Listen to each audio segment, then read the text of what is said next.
برادران اسلام، محترم اور مکرم سامعین کرام، آپ حضرات کے سامنے درس قرآن مجید فرقان حمید کے سلسلے میں سورہ بقرہ کی آیت نمبر 43 سے لے کر آیت نمبر 46 تک 4 آیات کریمہ تلاوت کی ہیں۔ اس سے قبل اللہ رب العالمین نے بنی اسرائیل کے ایمان اور عقائد کے متعلق بیان فرمایا تھا۔ آج کی ان آیات میں اللہ جل جلالہ عمل صالح، نیک اعمال کے متعلق بیان فرما رہے ہیں۔ ارشاد باری تعالیٰ ہے وَأَقِیمُوا الصَّلَاةَ وَآتُوا الزَّکَاةَ، قائم رکھو نماز کو اور زکوٰۃ ادا کیا کرو۔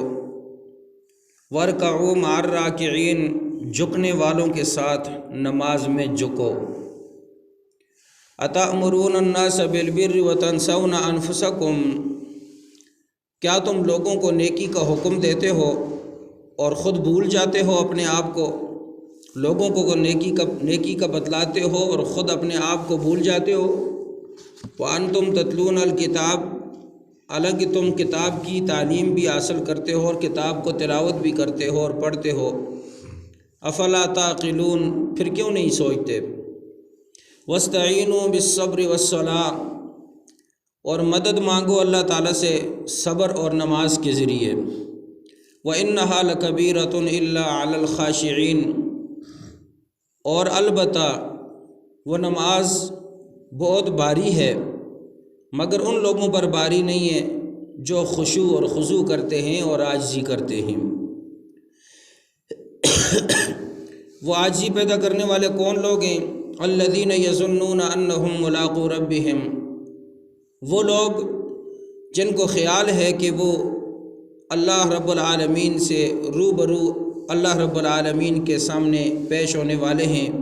وانہم الیہ راجعون، اور یہ کہ ان کو اسی رب کی بارگاہ کی طرف لوٹ کر جانا ہے۔ محترم سامعین کرام، اللہ تبارک و تعالیٰ نے بنی اسرائیل کو اپنی نعمتیں اور احسانات یاد دلا کر ایمان اور نیک عمل کی طرف دعوت دی ہے۔ جیسا کہ عرض کیا، پچھلی 3 آیات میں عقائد اور ایمان کے متعلق بیان تھا۔ آج کی ان 4 آیات میں نیک اعمال کی تلقین فرمائی ہے، اور نیک اعمال میں سب سے اہم عمل جو ہے وہ جو ہے اس کو بیان فرمایا۔ ان آیات کا حاصل یہ ہے کہ اگر تمہیں مال اور جاہ اور عزت کی محبت کے غلبے کی وجہ سے ایمان لانا دشوار معلوم ہوتا ہے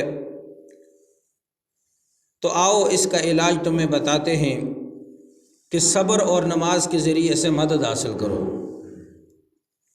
2 چیزیں اللہ رب العالمین نے ایمان کو آسان بنانے کے لیے بیان فرمائی ہیں۔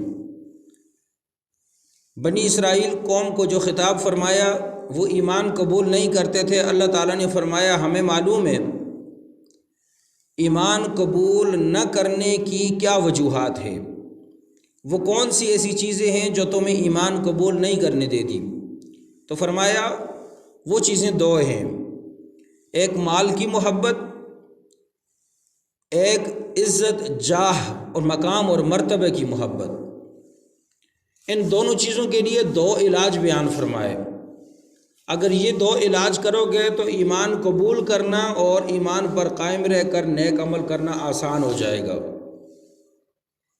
بظاہر یہ خطاب اس زمانے کے بنی اسرائیل اور یہود و نصارہ کو تھا، اہل کتاب کو، لیکن یہ خطاب اور اللہ رب العالمین کے کلام کی یہ ترغیب اور تلقین آج ہمارے مسلمانوں کے لیے بھی ہے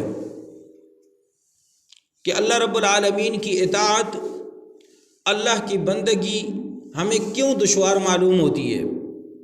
ہمیں اللہ کی دربار میں آ کر سجدہ ریز ہونا اور حاضری دینا اور اللہ کی عبادت ادا کرنا یہ کیوں مشکل لگتا ہے؟ اس کی وجہ بھی وہ 2 ہی ہیں جو اس زمانے میں لوگوں کو ایمان لانے سے روکتی تھیں، ایک مال کی محبت، دوسری عزت جاہ مرتبے کی محبت۔ اللہ تعالیٰ نے دو چیزوں کا علاج بیان فرمایا۔ نمبر ایک صبر، وَاسْتَعِینُوا بِالصَّبْرِ وَالصَّلَاةِ، مدد مانگو اللہ تعالیٰ سے صبر کے ذریعے اور نماز کے ذریعے۔ صبر کی وجہ سے انسان کے دل سے مال کی محبت ختم ہو جائے گی۔ کیوں؟ وجہ یہ ہے، مال کی محبت انسان کو کیوں ہوتی ہے؟ مال سے محبت اس وجہ سے ہے کہ مال ذریعہ ہے انسان کی لذتیں اور خواہشیں پوری کرنے کا۔ اس مال کے ذریعے سے انسان کی لذتیں اور انسان کی خواہشات پوری ہوتی ہیں۔ اب جب اللہ رب العالمین نے فرمایا کہ اپنی لذتوں اور اپنی خواہشات کو روکنے کی ہمت کر لو، تو پھر مال کی فراوانی کی ضرورت بھی نہ رہے گی اور نہ مال کی محبت غالب آئے گی۔ صبر اسی کو کہتے ہیں، صبر کا معنی ہے رک جانا۔ اگر آپ اپنی لذتوں اور خواہشوں کو آزاد چھوڑنے سے رک جائیں، لذتیں اور خواہشوں کا مطلب یہ ہے کہ غیر ضروری لذتیں، غیر ضروری خواہشیں۔ اب جائز اور ضروری خواہشات ہر انسان کی ہوتی ہیں، جائز حد تک آپ کو اجازت ہے اپنی خواہشات کو پورا کریں۔ آپ کو گرمی سے بچانے کے لیے ٹھنڈے پانی کی ضرورت ہے، پنکھے کی ضرورت ہے، یہ آپ کی ضرورت ہے، آپ کی خواہش ہے، مگر جائز خواہش ہے۔ اسی طرح سردی سے بچنے کے لیے آپ کو گرم چیزوں کی ضرورت ہے، یہ آپ کی دلی خواہشات ہیں، لیکن یہ جائز خواہشات ہیں۔ جائز خواہشات کی بات نہیں ہو رہی، بلکہ ناجائز لذتیں اور ناجائز خواہشات سے اگر آپ رک جائیں گے، صبر کر لیں گے، تو جب ناجائز خواہشات سے رکیں گے تو مال کی زیادہ ہونے کی ضرورت اور تمنا بھی نہیں رہے گی۔ جب مال کے زیادہ ہونے کی تمنا نہیں رہے گی تو مال کی محبت خود بخود ختم ہو جائے گی۔ اس لیے اللہ تعالیٰ نے فرمایا کہ صبر یہ آپ کے دل سے مال کی محبت کو نکال دے گا۔ نمبر دو، نماز، کیونکہ نماز ایک ایسی عبادت ہے، اس میں ظاہری طور پر اور باطنی طور پر عاجزی کا اظہار کیا جاتا ہے۔ انسان اپنے جسم کو، اپنے وجود کو تمام پابندیاں اپنے اوپر نافذ کر کے کھانا پینا، رہنا سہنا، گفتگو، کلام، ہر چیز، ہر خواہشات کو چھوڑ کر اللہ رب العالمین کی بارگاہ میں آ کر ہاتھ باندھ کر اس کی عبادت کے لیے سر جھکاتا ہے، تو اللہ تبارک و تعالیٰ نے فرمایا سب سے زیادہ عاجزی کا اظہار میری نماز کے اندر کیا جاتا ہے۔ جب عاجزی آئے گی تو عزت جاہ مرتبہ کا تصور دل سے نکل جائے گا۔ جب عاجزی آئے گی غرور اور تکبر ختم ہو جائے گا۔ تو نماز پڑھیں گے تو ہمارے اندر سے یہ دوسری بیماری جس کو کہتے ہیں حب جاہ، عزت مرتبے کی محبت، اپنے آپ کو بڑا سمجھنے کی محبت، یہ ساری مٹ جائے گی، عاجزی پیدا ہو جائے گی۔ جب عاجزی پیدا ہو جائے گی تو اللہ تعالیٰ کی اطاعت اور بندگی کرنا آسان ہو جائے گا۔ یہ تھا ان آیات کا خلاصہ اور مطلب۔ لہٰذا یہ دو چیزیں ہر انسان کے لیے نسخہ اکسیر ہیں کہ اگر تمہیں ایمان لانا اور ایمان کے بعد اللہ کی اطاعت اور عبادت کرنا مشکل اور دشوار لگ رہا ہے تو اے اللہ کے بندو، صبر اور نماز کے ذریعے مدد مانگو، اللہ تبارک و تعالیٰ تمہارے لیے اپنی اطاعت اور بندگی کو آسان فرما لیں گے۔ اب سمجھیے کہ صبر کے اندر صرف غیر ضروری خواہشات اور غیر ضروری لذتوں کو چھوڑنا ہے، اور نماز میں بہت سے افعال کا واقع کرنا بھی، اور بہت سی جائز خواہشات کو وقتی طور پر چھوڑنا بھی شامل ہے۔ اللہ تبارک و تعالیٰ نے کیا عجیب علاج بتایا ہے۔ نماز پر صبر کریں تو غیر ضروری خواہشات کو روک دیں، ان سے صبر کریں۔ نماز پڑھیں تو غیر ضروری خواہشات بھی اور ضروری خواہشات سب کو چھوڑ دیں۔ مثال کے طور پر کھانا پینا، چلنا پھرنا، گفتگو کرنا، ایک دوسرے کے ساتھ بات کرنا، ایک دوسرے کی طرف مڑ کر دیکھنا، سلام دعا کرنا، یہ ہم سب کی جائز ضروریات ہیں۔ لیکن جب نماز کے لیے آئیں گے، اللہ اکبر کہہ کر ہاتھ باندھیں گے تو کھانا پینا، چلنا پھرنا، دیکھنا، گفتگو کرنا، ہر چیز سے آپ نے صبر کر دینا ہے۔ نماز کے اندر دونوں خواہشات، جائز بھی ناجائز بھی، دونوں ضروریات، جائز ضرورت بھی ناجائز ضروریات، ہر ایک سے نماز آپ کو روکے گی، یعنی آپ کا اختیار بالکل ختم ہو جائے گا۔ اور صبر کے اندر غیر ضروری خواہشات سے آپ کو روکیں گے۔ جب ان دونوں عملوں کو آپ کریں گے تو آپ کے دل کے اندر سے غرور، تکبر، مال کی محبت، دنیا کی محبت، عزت جاہ اور مرتبے کی محبت خود بخود نکل جائے گی۔ آپ کے اندر عاجزی پیدا ہو جائے گی۔ جب عاجزی پیدا ہو جائے گی آپ اپنے آپ کو عاجز سمجھیں گے، رب العالمین کو اپنا مالک و مختار سمجھیں گے۔ جب اس کی طرف سے بلاوا آئے گا، آؤ میرے بندو میری اطاعت گزاری کی طرف، تو آپ کے لیے اللہ کی اطاعت اور اس کی بندگی کرنا آسان ہو جائے گا۔